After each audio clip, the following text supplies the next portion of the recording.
committee that hears this stuff. If he doesn't want it, it doesn't get scheduled. Who's his boss on this? So what we need No, to there's do going to be a is person in an keep office. going, because I'm going to list it here in a minute. So what do you want? Replace the map so it's not based on tax lots? Make the program incentive-based? That's one of the things I've talked about all the time, to clean up your property. If you don't do it, they're going to fine you. They can put a lien on your property and they can take it. One of the things that I've suggested years ago, that they go, well, we really can't do that. What happens if you call the power company and say, I want to put in some insulation and weatherproof my house more and save power? You get a tax credit. If you put in solar, you get a tax credit. If you clean up your property, why can't you get a tax credit? Instead of hitting you with a stick, offer something, because it's going to be a whole lot easier to clean things up than send firefighters out there to fight fires. Yes. Montana already has that in place for their people. We'll take questions and comments later. Say it, man. We want to make the information based on real-world facts that are verifiable. Because if they can't prove it to me, I don't believe them. There's been too many times that they've said something that can't be backed up, and I don't trust them anymore. So if there's any additional ideas that you have of what you would like to see done, put them in your appeal. And here's the information. Somebody said they didn't get a letter. You may not have gotten a letter, but you can still appeal. You go to the Oregon State Forestry website, push the wildfire tab where they have an appeal form, an appeal frequently asked question page. There's a phone number there, an email address. So you can call those people and get the forms that you need.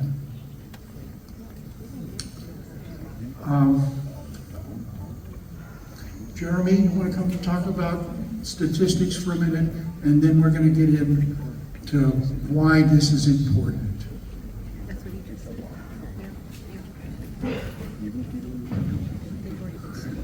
You guys hear me? All right. So I want to let you guys know what my strategy will be to appeal this, and it's not to necessarily look at my property as individually, but to attack the entire methodology. Bob said he wasn't able to get to the data set, but I was able to get into it. I think I downloaded one file, it took me 9 hours. But I found there's a bunch of interesting things I found. I'll hit on two of the key things that I think are relevant. I looked at, what's that? Oh, you can't meet? Okay, I'll lean into it. All right. Just pull it out. Yeah, pull it out. There we go. I never heard that before.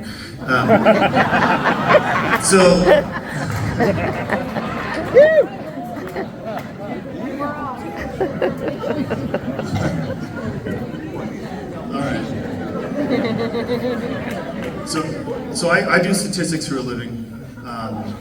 Yeah, I've been doing it for the last 5 years. I have a few degrees in that.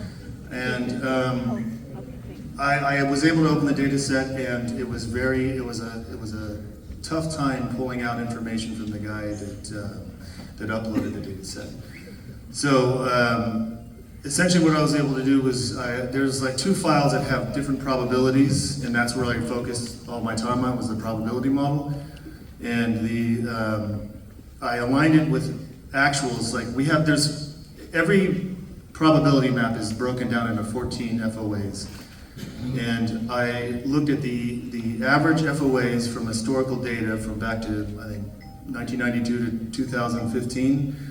And I compared those probabilities with their modeled output probability. And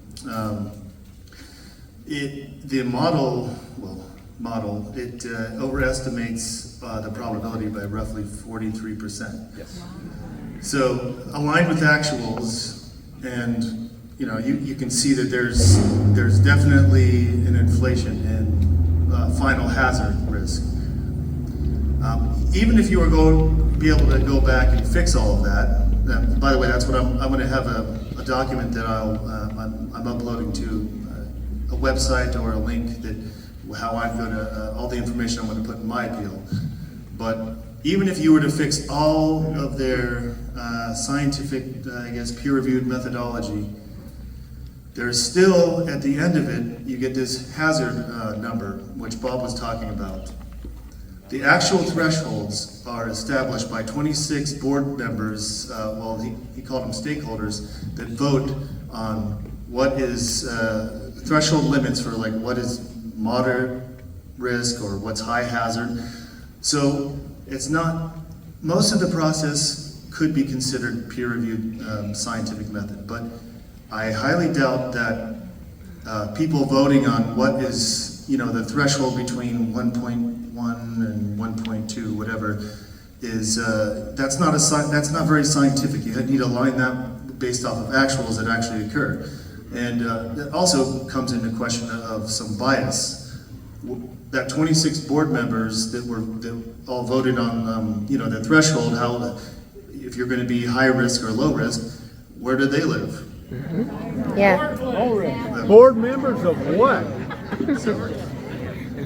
So there was a bunch of other findings, discrepancies in the data, discrepancies in how they sent this big file of how they labeled the data and descriptions of it. And then when I started digging into all the probabilities, something didn't make sense because they're saying they're doing transformations on the data set based on the irrigation, but then when I asked him later on about some other things I saw in the data set that didn't make sense, he said that they're actually doing another transformation on top of that. But so they just haven't been transparent on everything. But those are the two key main things that I'm going to hit on is the thresholds are not a peer-reviewed scientific methodology, and the probabilities are overinflated, roughly 43%. So, and I've got a bunch of other stuff, and it's all a few statistics and methods how I derived all that, and I'm going to try to make it available for everyone so you could all use it. But, yep. Thank you.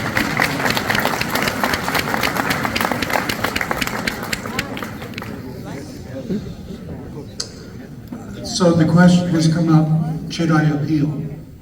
Yes. Absolutely. We need to let Salem know how we feel about this here in Southern Oregon. Jeremy, I'm trying to keep him out of the limelight because some people get a little testy about things. Why I'd say we all need to appeal because numbers speak. And one of the things that I really appreciate is Josephine County going the extra mile for having this meeting here tonight. Yes. Thank you.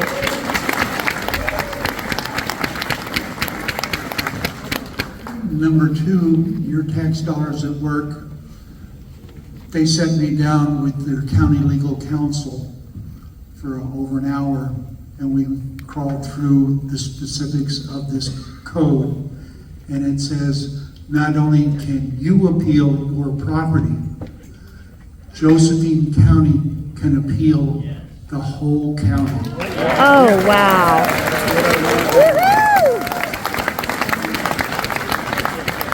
And so that form that they have in the back with space for 10 signatures, each one of those will be attached to the county appeal to show that they are being supported by the citizens of Jackson or Josephine County, and it'll hold weight. It won't be that, oh, you've got some rogue commissioners that are just out doing this on their own. The people are behind them. I'm trying to work with Jackson as well. I've been speaking with Colleen Roberts. Spoke at their business meeting on Wednesday. We're trying to see what we can do to line that up as well. I'll make the offer to hold this meeting down in Jackson County as well if they'll take it. What about Douglas County? Now, the reason I say this is so important is because this is a part of a Douglas pattern. County.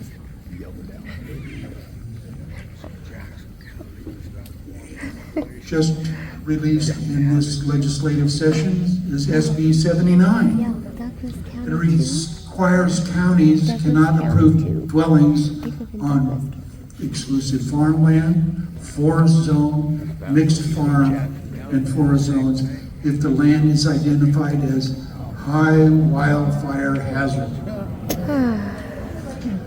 And that's only half of the, that may not be the worst part of it. Because it goes on to say, or in a groundwater restricted area, or a wildlife habitat or wildlife movement connectivity on high value farmland. When I worked for the county, we had to put together a comprehensive plan, and one of the things we had to deal with was what they call critical deer habitat. And the reasoning was that during the winter time, when snows come and get deep up in the hills, that the deer will come down, so we need enough space for them to come down and have forage during the deep winter time. The only place that we found that there is a migrating herd because of that is down in the Illinois Valley. Some of the high hills down there, that's the only place we had anything, and we tried to fight the state saying, it's not critical habitat for the rest of the county. It is anything under 2,500 feet elevation is considered critical habitat. So they're trying to make it to where you can't live in the rural area. Next, if something happens to your house, it burns down, or you need to replace it, it limits the size of replacement to no more than 10% larger or more than 2,500 square feet. They're trying to tell you what kind of house you can build. They also have restrictions on home businesses and occupations. You cannot rent the property and run a home business. You have to own the property. So you can't rent it out to somebody and then have their own business. That's proposed to be withdrawn. And here's the last one that I've That's seen a in this. horrible one. They're not done yet. They're still putting more out there. This was SB 73. It prohibits a county from rezoning land from farm or forest or mixed farm and forest to a non-resource use. Even if you can't grow anything on it. And I can't type where the darn of my spell checker. I gotta get a new computer, because I know I put it in right. It's this darn computer that it won't spell right. So, yeah, in Josephine County, we have a specific kind of formation called serpentine. You can see it a lot in the Illinois Valley. You can see it at the base of Mount Sexton. Look over to the right as you're headed up the hill, and that area that looks like it was burned, it wasn't. That's a rocky area that has high manganese and minerals that prohibit the growth of timber. We took, can talk my age, when we did this comp plan back in the late 70s, we took LCDC out to the Illinois Valley and showed them one of the tree stands that was on this type of ground. And we said, how old do you think those trees are based on their size? And they said, they looked and they had their forester with them. He says, those look like about 35 years. We took them over and bored that tree right in front of them and showed them they were off by 100. That's the kind of land that nobody can make a living on, but they say you can't change the zone. And if it's vacant, and the other part in SB 79, you can't build a house on it. So what are you supposed to do with it? It's a way to drive people off their property. Now, I know Saturday at the Republican office, Noel Robinson's going to be there. He's proposed SB 678 that would repeal 762. I don't know how well that's gonna fly, because it has to go through Jeff Golden's committee. And Republicans are super Art annoying. Robinson tried it when he was the senator, and it didn't go anywhere. Noah's trying to get it, I give him an A for effort, but it's gonna be hard. So what can you do? Get rid of Jeff. Here is the Senate Subcommittee on Resources and Wildfire. Here's Jeff Golden, Todd Nash, Fred Gerard, Floyd Brzezinski, and Kathleen Taylor, and this dang computer, I just bought it, so I haven't got it broken in yet. But Jeff Golden and Floyd Brzezinski and Kathleen Taylor are all Democrats.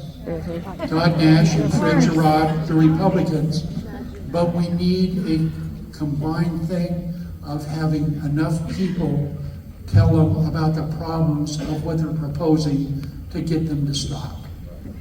And like Ron said, it takes numbers.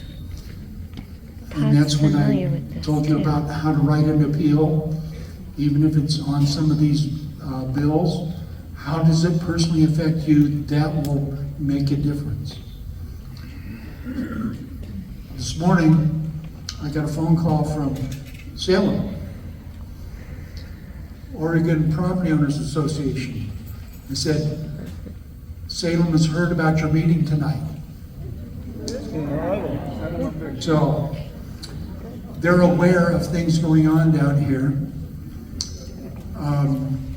Something was just put on the Oregon Property Owners Association website late this afternoon. They talk about those bills and some other things going on. And they're asking us to not only talk to the subcommittees, but talk to Senate leadership. Write and call these people as well and say what's going on is an affront to the rural property owners in Oregon. It's not what Oregon was made to be. We're not back with the beginning of Senate Bill 100 of come visit Oregon but then go home. This is our home. We want to live free. We need to have things working right, and we need to contact these people and let them know. Like I said, your county commissioners are standing up for you. If there's anything else they can do, they're going to try. I've been told that the exhibits that we've got here tonight will be put up on the county website, so you'll be able to have access to them. My wife was handing out a sheet of paper. We will get this on the website as well.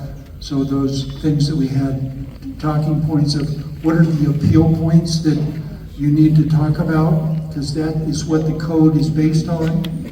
Because they don't, this code does not talk about insurance. They did pass a bill called Senate Bill 82, and it says that insurance corporations are not supposed to use the Oregon map. And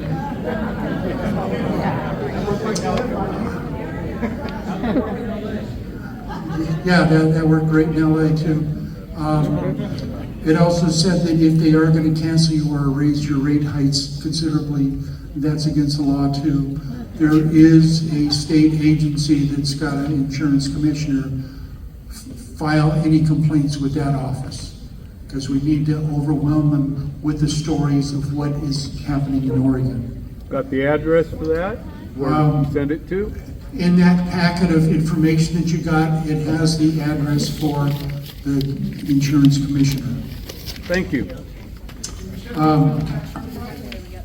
Pardon? No, you can file them online. They don't have to be certified, but if I send it online, at least that way I've got a receipt to know that I've done it. If I send it snail mail, I would have it certified just to make sure that they know it's there and I know it got sent. And the other thing that I have a concern about is making sure that you don't miss that date of March 6th, 7th, 8th, or 10th, whatever they want to make it to be. Because as we know, they've changed the mail service here and everything goes to Portland before it comes back. Senate I know I've certified sent return mail receipt. across town, and it took 7 days to get to another Rogue River address. So this sheet will go up and has the appeal points.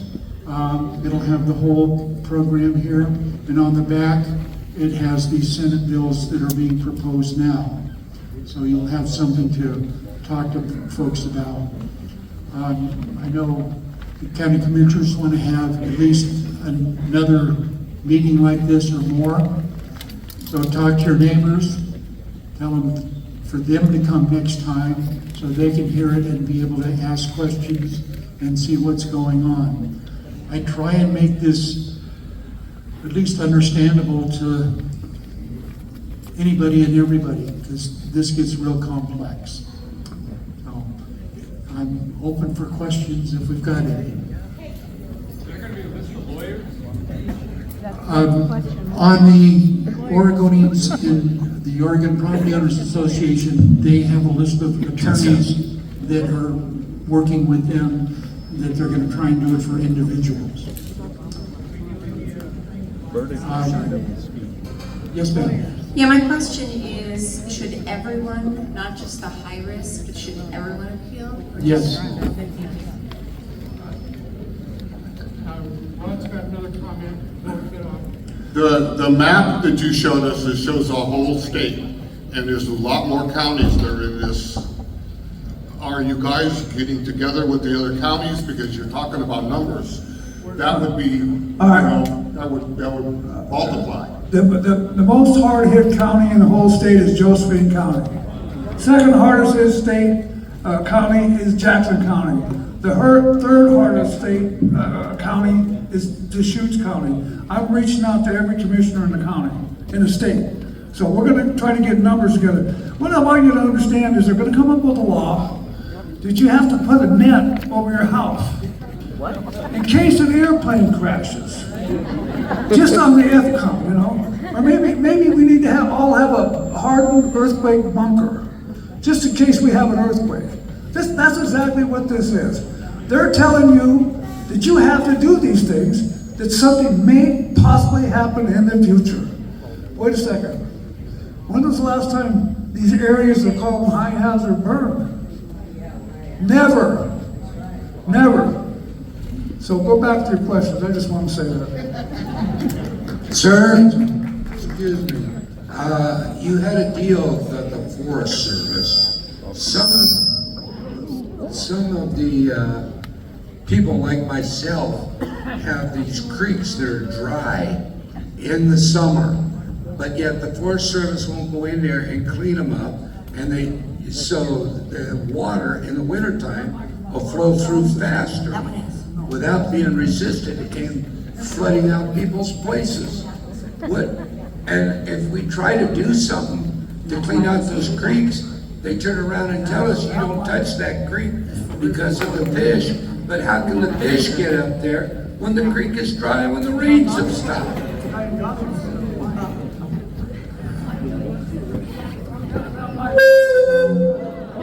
Whoa.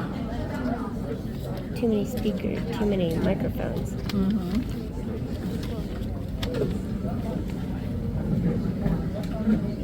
Okay.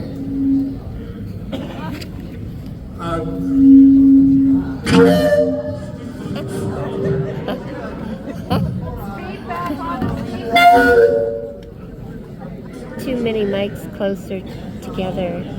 Need to separate them. Okay, as far as the creeks, part of that is Forest Service rules, and part of it is Oregon Fish and Wildlife. They have required counties to have riparian areas where you can't remove vegetation within that primary area. We need to get that law changed. Now is the time because of the fire hazard that those creeks have. We do that first by talking to the county commissioners to see if we can propose some changes. And the other one is to talk to the representatives that we have, Scarlatos, Noah Robertson, any of your legislators, they can propose laws to change. Okay, Bob, we got one over here. So we have property in Josephine and Douglas County, and it's in a trust. Yes, Douglas. And they say that we have to have an attorney, but we're the trustees of our trust. And why can we not pro bono represent ourselves as the trustees? Aren't they taking away our rights by doing that?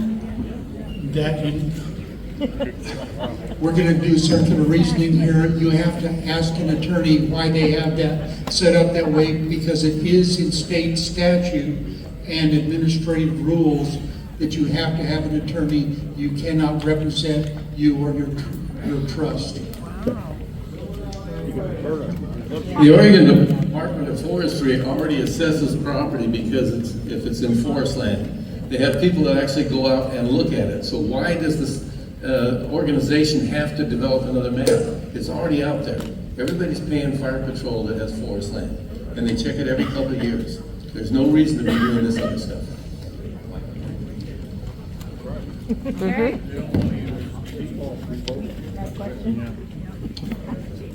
Well, he's gonna get his exercise tonight. We only got one mic, okay? And it is pretty powerful. If we can turn it down in the very back, then it won't be so loud. But here you go, sir. Since we as a group are considered a class, and we're all being treated basically the same, why cannot we file a class action lawsuit? Yes. That's one of the questions we're asking the attorneys that said they would help with the appeals. We're also talking to them about class action.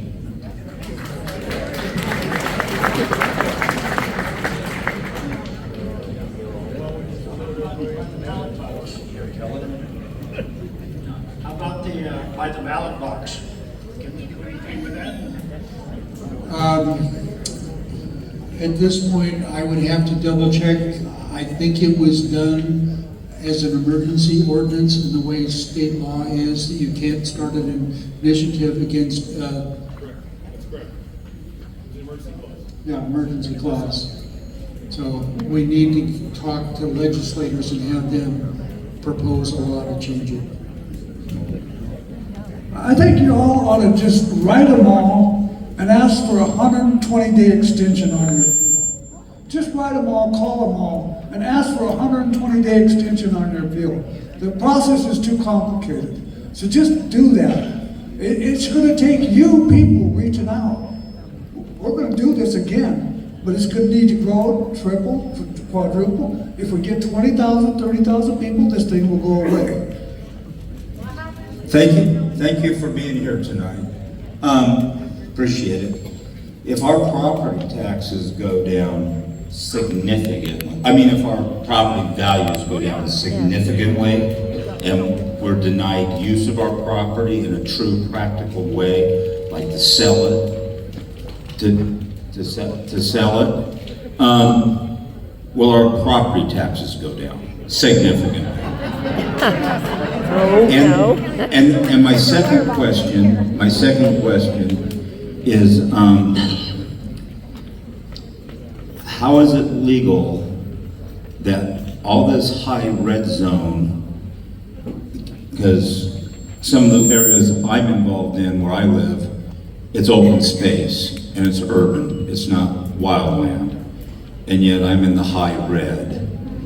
But Jeff Golden is right in the Ashland, it's all trees, and he's moderate to low. I think there's some hypocrites.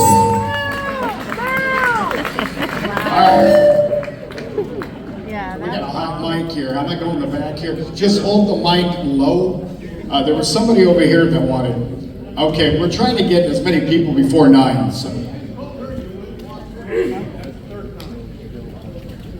For the county appeal, how do the people that aren't here sign that county appeal?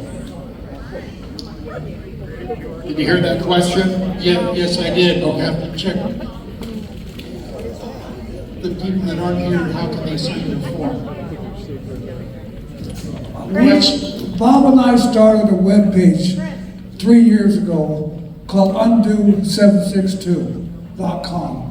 I took that down, but we're gonna raise it back up and put it online. We can post these letters, we can post the comments. It's a way so you can keep informed about the next meeting. because we have to do this again.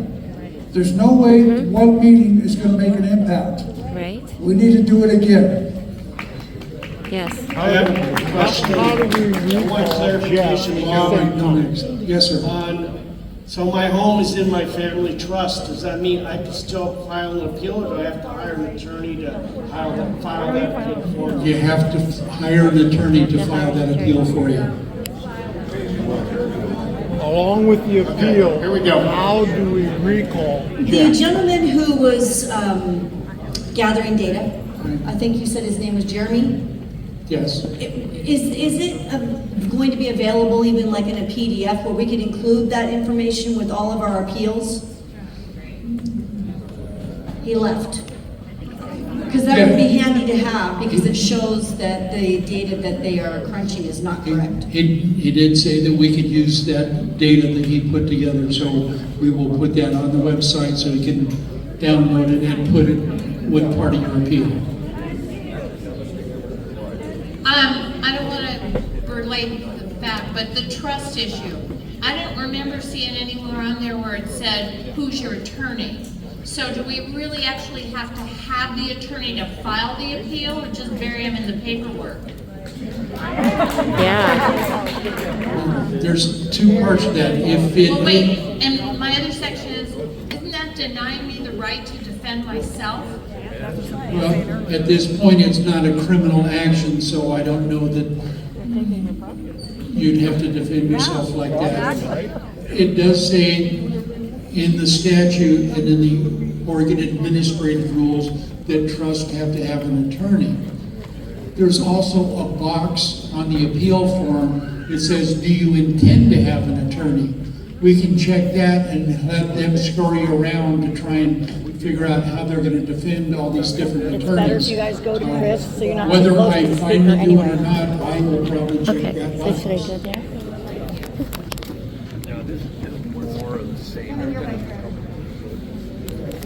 The question I have is, I may have missed this, but who identified this map that needed to be changed to begin with? The map was required in the state law, SB 762, where they had assigned the requirement to make a map to the Oregon State University, OSU. Okay, so my next question, Chris, is for you, really. You're a realtor, correct? So we're over here standing as a community wanting to fight for our properties. Why would we not, as a realtor, I used to be in real estate, why would the businesses that are being affected by sales and their livelihood not as a group get involved in this? It's got to be affecting your businesses. Yeah, it's affecting everybody. That's why we're here. I mean, it's affecting all of us. It's real estate everywhere. So it's happening, and we are standing up. We're going to do this appeals that Bob talked about. If you guys want to talk, I'm not going to come to you anymore. Just put a line right here, and we'll try to talk. We only have about 20 more minutes. I was wondering, is there an attorney that you could recommend for this issue? I don't have one in mind. The one that I used to use was Dwayne Schultz, but he's gone. Like I said, I know that the Oregon Property Owners Association is posting that on their website. They will probably have that up the first of next week. That has a list of attorneys that have agreed to do this. Okay. Back to the trust. So if you have a trust, can you take your house out of the trust and fight them yourself without an attorney? Because you can have whatever you want in your trust and not have everything in your trust, correct? That's correct. But I would talk to my tax accountant to see if that will have some kind of tax implication if you take it out of the trust. Have you spoken with the commissioners from Douglas County yet? Yeah, I've reached out to the commissioners from Douglas County. They're just as upset about this law as Josephine in Jackson County. they're not quite as hard as hit. I think the thing we have to do here, I see there's a lot of questions, a lot of concerns. We need like a central clearinghouse where everybody can come to it. And I'm gonna put my website back up tomorrow. I'll make a call. It's called undo762.com.